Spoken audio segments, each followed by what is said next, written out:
Bonjour tout le monde et bienvenue à ce deuxième jour de la semaine Halloween. Donc aujourd'hui on reprend notre Arnold Schwarzenegger, on le fait combattre contre Satan pour éviter la fin du monde. Et ce film, il s'agit de celui-ci.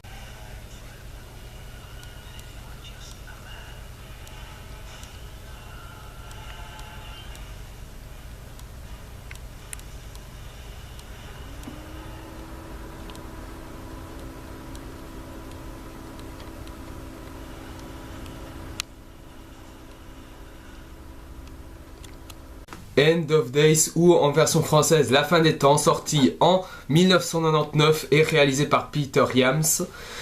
Dans le casting, on peut retrouver notre Arnold Schwarzenegger, qui est surtout très connu maintenant, qui est sorti dans Le Dernier Rempart et plus récemment dans Escape. Ou alors le fabuleux mais très distant Gabriel Byrne, qui ici joue l'un de ses meilleurs rôles. Son Razzie Award dans ce film est incompréhensible.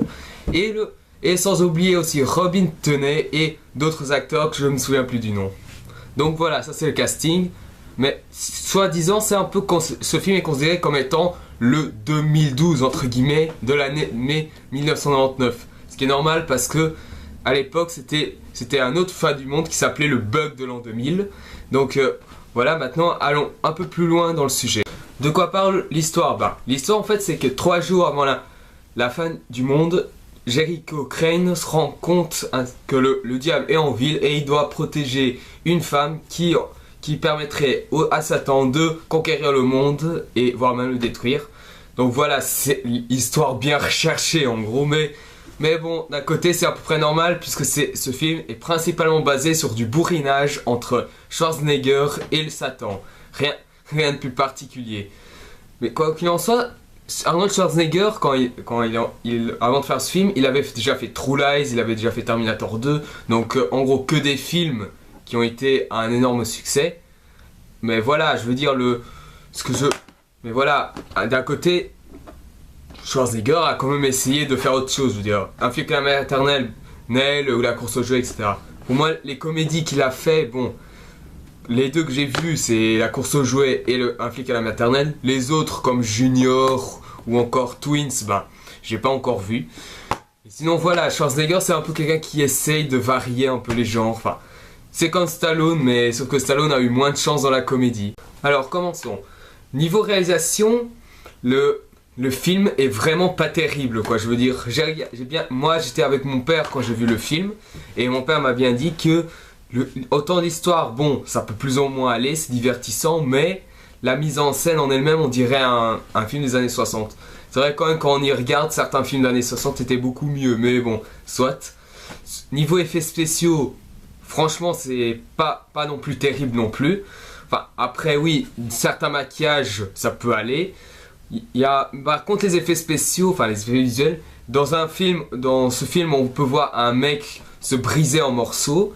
Seulement voilà, le moment où on le voit se briser est assez mal fait. C'est parce qu'on voit directement les fonds verts et que c'est fait par ordinateur. Pour ce qui est également des acteurs, ils font de leur mieux, ce n'est pas extraordinaire. Schwarzenegger, il est fidèle à lui-même. Quant à Gabriel Byrne, lui, il arrive sans problème à donner un rôle assez convaincant, surtout que c'est lui qui joue le Satan. Seulement voilà, c'est pendant au moins pendant 3/4 du film, après on ne le revoit plus. Enfin, d'un côté c'est normal, mais le 1/4 où il n'y est pas, c'est quand c'est le Satan normal, ça veut dire sans qu'il ait un corps. Non. Et quand c'est lui sans corps, il est moche. Et quand même, je dois revenir sur ce qui est écrit dans la jaquette. Après Terminator 2, True Lies et l'effaceur, la fin des temps marque le retour très attendu au cinéma d'Arnold Schwarzenegger. Ok, bon, ouais, plus ou moins. Après plus de 2 ans d'absence. Expérience unique dans la terreur, je vais y revenir. Gorgé d'action à grand spectacle et d'effets spéciaux. J'ai déjà parlé des effets spéciaux. Quant à l'action, j'en parlerai. Cette super production signée Peter Yams constitue l'événement cinématographique de la fin du millénaire. Bon, je vais être très simple. Peter Yams, déjà, c'est pas un grand réalisateur, je veux dire. Pour moi, le plus connu, c'est 2010, l'Odyssée de la vie, qui était juste extraordinaire.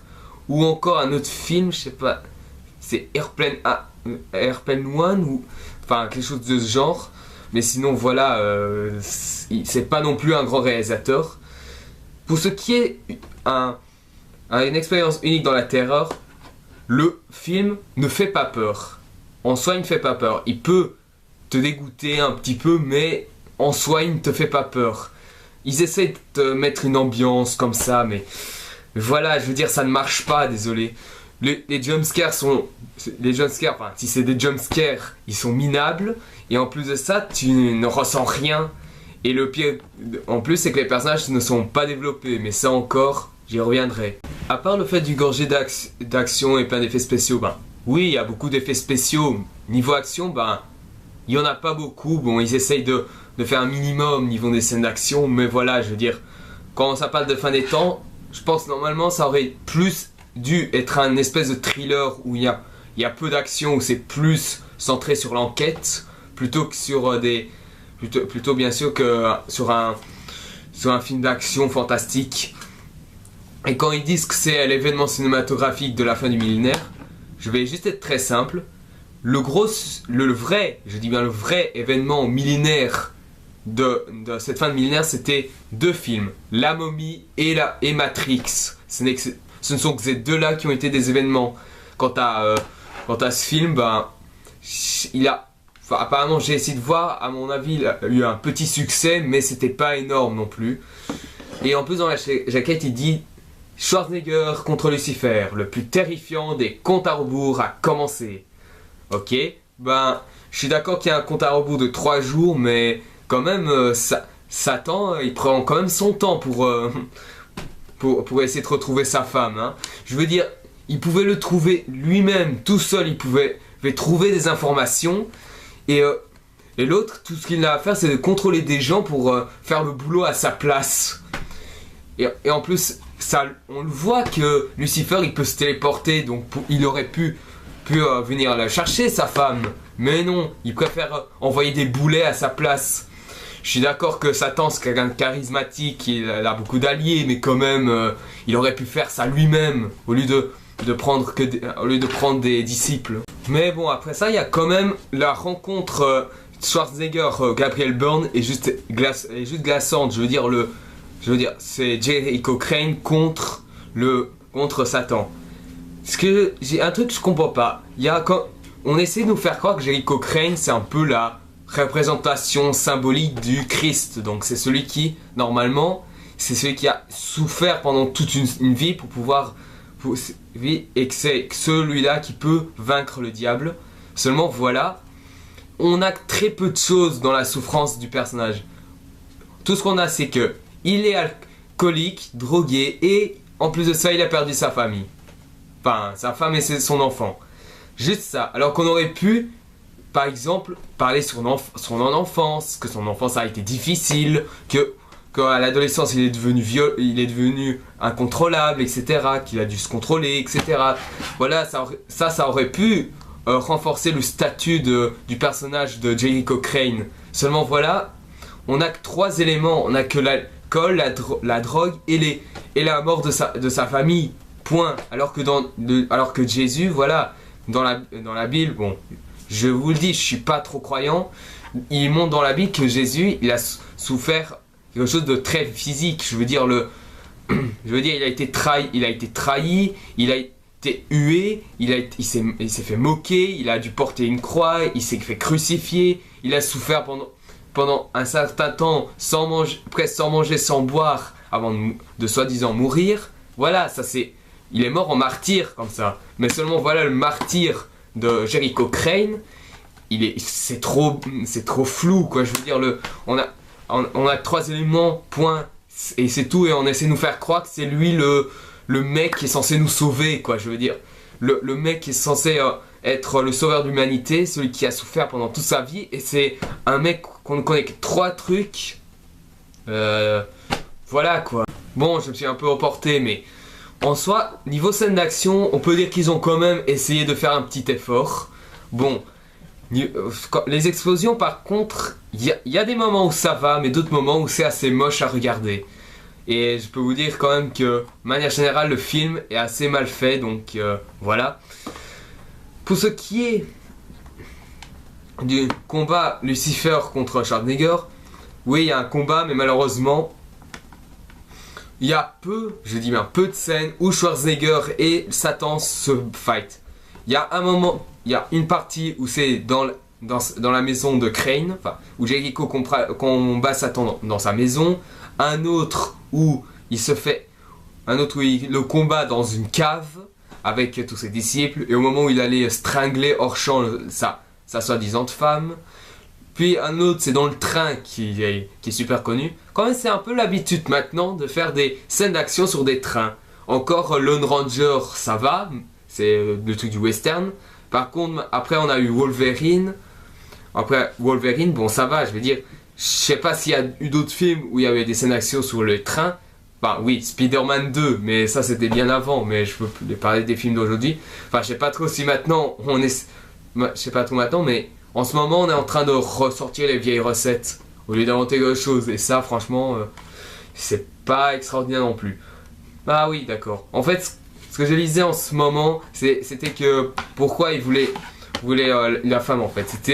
Il voulait créer l'antichrist, donc l'antichrist qui détruira la humanité. Mais bon, soit, revenons aux scènes d'action. Bah, les scènes d'action, c'est pas trop. Après, c'est pas trop mal fait, il y a de la volonté, mais tellement c'est mal fait, on n'est pas du tout dedans. Pour ce qui est, bien sûr, du combat, du vrai combat final, là, on aurait pu se dire, oula, là, Schwarzenegger, il est chaud. Il va prendre des grosses guns et il va bourriner la gueule à ce Satan. Seul bémol, et là on revient sur le fait du Satan normal, c'est contre ce Satan-là, le Satan normal, que Schwarzenegger combat. Oui, en gros, le Satan normal prend possession de Jericho Crane, bien sûr, se fait posséder, mais au dernier moment, Jericho Crane il a un combat intérieur contre Satan, du genre comme ça. Et Satan, je suis Jericho Crane, arrête-toi! Je suis Satan, et jamais tu ne retrouveras ton corps, et jamais tu reverras le jour que le Seigneur demande. Eh bien, je t'empêcherai de détruire la planète, et je vais te latter les couilles! Tu n'es qu'un humain, tu peux pas combattre un mec comme moi, je suis immortel, et tu ne peux rien faire. Oui, je vais peut t'arrêter avec ça! Je vais me suicider, et jamais tu reviendras au moment où le compteur atteindra un zéro. Tu n'oseras jamais te suicider. Eh bien, c'est ce qu'on va voir. Hasta la vista, baby. On est en an 2000. On est en an 2000.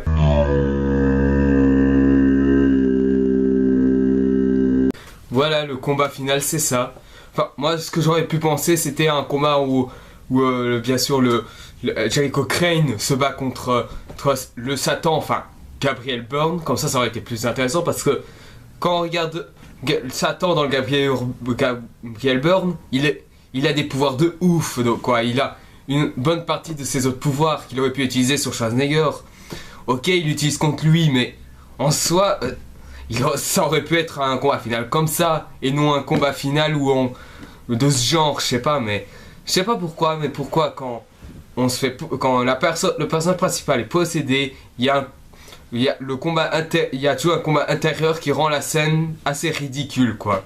Qu'à la fin, Jericho Crane se suicide et voilà, Satan a été vaincu. Le compteur pour l'année 0, il retourne en enfer et voilà, ça se termine là. Pour ce qui est, voilà, le film en gros, c'est assez attrayant si vous n'êtes pas trop regardant, mais voilà. Donc, conclusion. Pour conclure, End of Days est un petit plaisir coupable qui vous divertira sans grande prétention. Mais voilà, la réalisation déjà elle est pas terrible, les effets sociaux ils ne le sont pas non plus. Les acteurs font leur minimum. Quant au scénario, malgré le creux scénaristique qui aurait pu être réparé, ça reste un peu attrayant. C'est à découvrir, mais à voir une fois, pas plus. Voilà, deuxième jour terminé. Donc merci d'avoir vu cette vidéo. N'oubliez pas de mettre un j'aime, de partager les vidéos. N'oubliez pas de mettre des commentaires et aussi des questions pour la FAQ, j'attends. De découvrir mes précédentes vidéos si vous ne les avez pas encore vues. Et aussi de me proposer des films ou des jeux vidéo. Donc pour la prochaine vidéo, ce sera Creepypasta, le Slender donc. Et bien sûr, moi je vous donne rendez-vous pour le Creepypasta Slender et je vous dis à la prochaine.